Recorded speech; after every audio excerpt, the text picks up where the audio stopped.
In an old video, I explain why and how Lithuania has two Independence Days, one on February 16th and another on March 11th.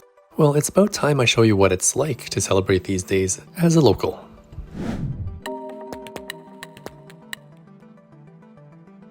I think the more I make videos about Lithuania, the more I feel, well, Lithuanian. Yeah, I still suck at the language and I have zero Lithuanian ancestry, but I feel more and more connected to the country as I learn about its turbulent history and how it came to be what it is today. People can argue for hours, days, and even years about what it means to belong to a certain group, and so I'm not going to get into that. But I mention all of this to say that after starting this YouTube channel and living here for several years, I think I'm more and more interested in participating or at least witnessing some of the big public events that take place throughout the year, especially here where I live in Vilnius. 2024 was the first year that I was very determined to attend some of the activities meant to celebrate Lithuania's independence.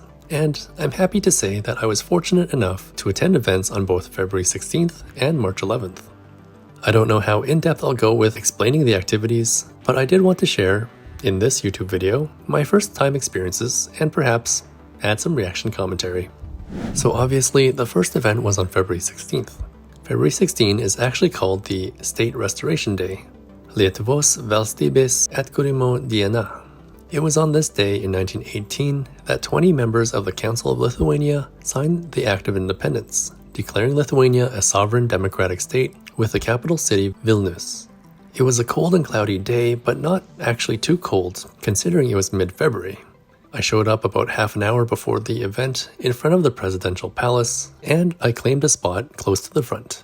There were a lot of people there already, and so even though I was close to the front, my view was already obscured by some taller people. The main event at this location was the raising of the three Baltic flags, Lithuania, Latvia, and Estonia. The raising of the flags was accompanied by the playing of each national anthem.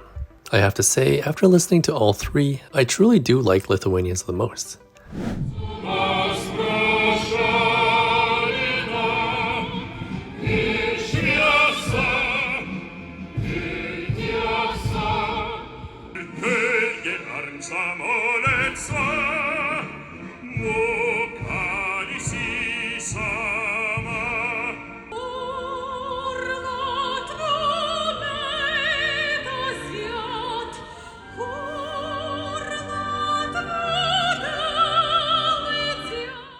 Now, I would like to say that I'm not biased, but I guess I can't guarantee it at this point.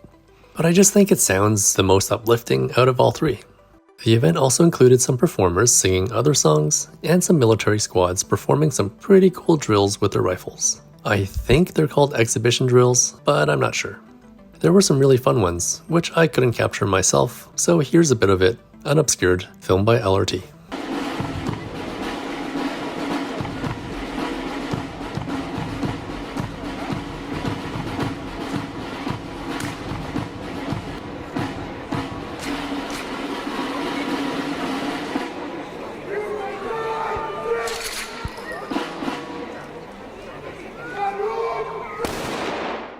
Once this was over, there was quite a bit of time before the event at Signatarų namai, or House of Signatories. It was at this Vilnius building that the Act on the Restoration of the Independent State of Lithuania was signed in 1918. With nothing else to do, I got myself a spot early and made sure I got a good view, but it meant that I had to stand there for like 40 minutes waiting for the ceremony to begin. The street got crowded really quickly though, and so I was quite happy that I got there early and was able to lean against the pillar most of the time. Some of the events here included a beautiful cello-violin performance of the national anthem, with everyone in the crowd singing along, and this was followed by the firing of rifles by soldiers in the upper balcony.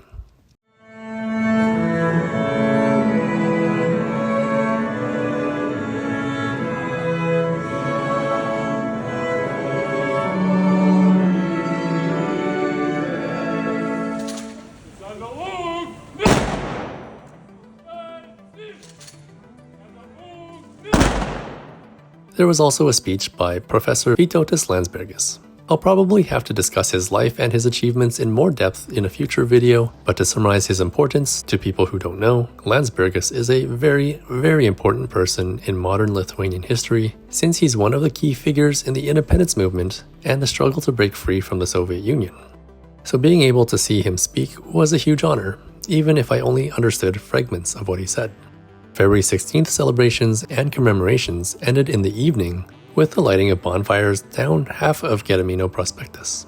It seems like the number of bonfires that are lit varies depending on the year. Once in 2018 it was 100 fires to commemorate the 100th anniversary of the signing of the Act of Independence. Another year it was 30 fires to commemorate the 30th anniversary of the restoration of Lithuania's independence, which I guess would have been like 2021.